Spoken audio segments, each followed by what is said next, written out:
right, welcome back.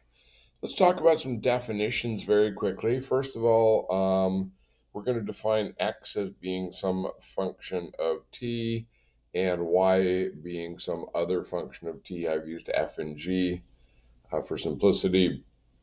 Our curve is defined by all the points x comma y, which then of course means that our curve is defined by f of t comma g of t, every point at any given time. We call this a parametric curve. And the purpose, as I mentioned earlier, is to simulate motion. What is the function actually doing rather than what does it look like? So let's take a look at an example. We're going to start with x equals a times cosine of t, y equals a times sine of t, and we're going to play around with different values of a. I wrote down 1, 2, and 3 there, but what I want you to do is I want you in your calculator, go ahead and create yourself a square window, which is zoom 5. And we're going to put in the time interval 0 to 2 pi. And then again, as I mentioned last time, make sure that your delta t is very small. So let me pull up my calculator using the app. So of course I have to reset everything since we started again here, whereas yours actually should already be in this parametric mode. Y equals, so x1 and y1. Let's start with, let's not do 1. Let's start with 2.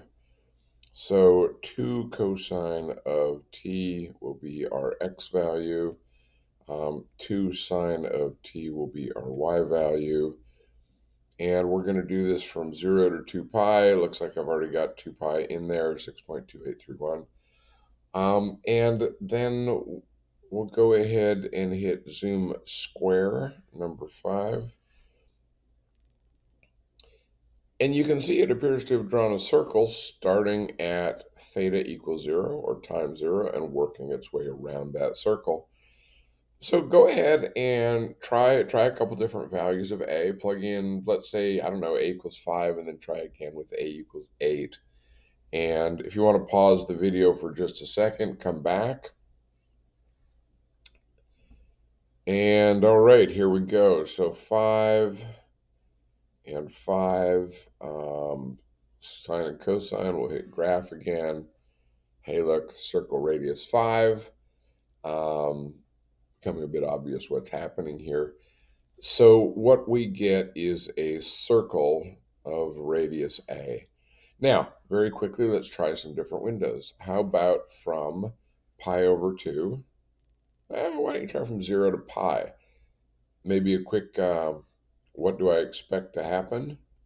Give yourself a little time to think there. What do you expect to happen? Go ahead and graph it. And here we go.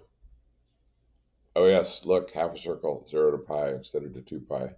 And then we could play around a little bit more. I think a fun one is pi over 2 to 3 pi over 2.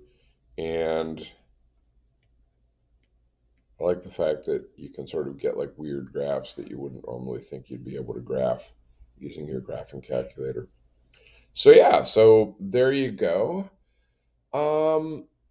Let's see. Let's talk about the equation. We know, or we believe, that this is a circle. So let's talk about x squared plus y squared. Let's see if we can come up with a Cartesian version of this. Well, we know that that is a cosine of t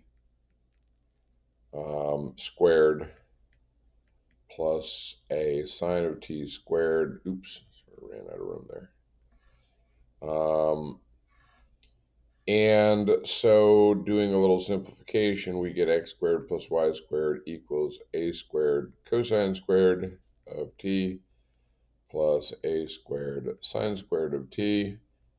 Factor out the a squared, and we get a squared cosine squared of t plus sine squared of t.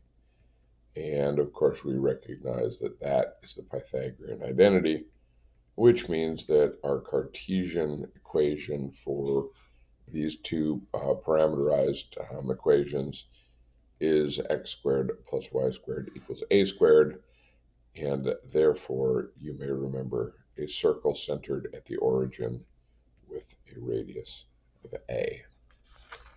All right. So let's see. Is there anything else that I wanted to talk about on the circles?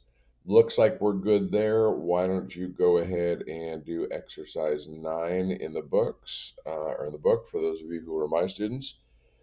And we will be back with another example. Thanks for watching.